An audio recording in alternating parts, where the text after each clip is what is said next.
Barakim Habarim, welcome to Messianic Moment Ministries. I'm Stephen Bruck.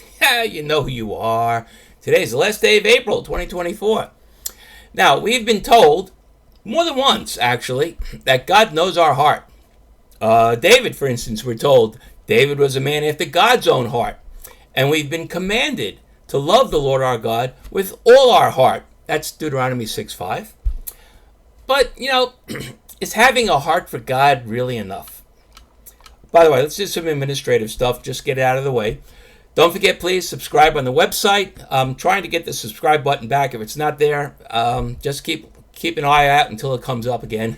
And here on the YouTube channel, though, one of these icons you can click on, subscribe here. And like my Facebook page. And also, when you're doing all the liking and subscribing, please don't forget to click the notifications, ring the bell, so you're informed each time I post a new message. I also have a Facebook group. It's called Just God's Word, and I invite you to join. But again, you got to click that you agree to the rules, or you can't come in. I can't even really send you a message and say, hey, you forgot to click. So please, make sure you do that. And if you like what you get here, you'll love my books, really. I haven't had a lot of people read them, but everybody who has read them really likes them. And they're available through the website link, or go to Amazon. In the search, just put Stephen R. Bruck, and they'll all pop up. There are 5 of them. I just had a new book. It's now called Not the Holy Bible. Learn the Bible without having to read it. If you're interested in going through the Bible, you never really went through it, but you want to know what's in it, it's a very easy read. It looks thick, but it's very easy to read.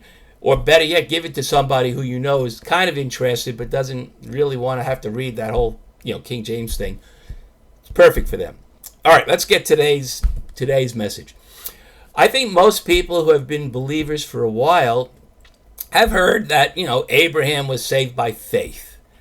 But what they almost never hear is that later on, when God was confirming the promises he made to Abraham with Abraham's son Isaac, God added that not only did Abraham believe God, but that Abraham also did everything that God told him to do. You don't believe me? Check it out. Genesis 26:5. In other words, hey, faith is fine, and hey, a heart for God is fine. But, as James said, without works, which, in other words, that means actions that demonstrate how we feel about God, well, without that, faith means nothing. That's right. Even if you profess to love the Lord your God with all your heart, and that you have a heart for God, and that you believe Yeshua, Jesus, is the Messiah, but if you don't change how you worship or live, well, then all that rhetoric is nothing more than a bunch of dreck. That's Yiddish for garbage. Too many Christians across the many different Christian religions, all man-made, by the way, have been taught that they can reject almost every commandment, law, regulation, and celebration God commanded us to observe and obey, all of which are found in the Torah. That means this: when someone obeys a religion that rejects God's Torah, they are following a religion that rejects God. What? You saying that because I'm a good Catholic or Protestant or Methodist or Episcopalian or Baptist or Mennonite or Amish well, you get the idea. Because I do all the stuff I'm supposed to do, that because I have been taught that Torah is just for Jews, I'm doing all these masses, services, holidays, and ceremonies for nothing?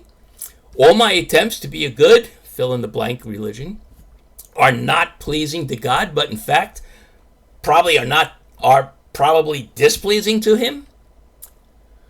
Well, I guess I should say here that I cannot and will not speak for God.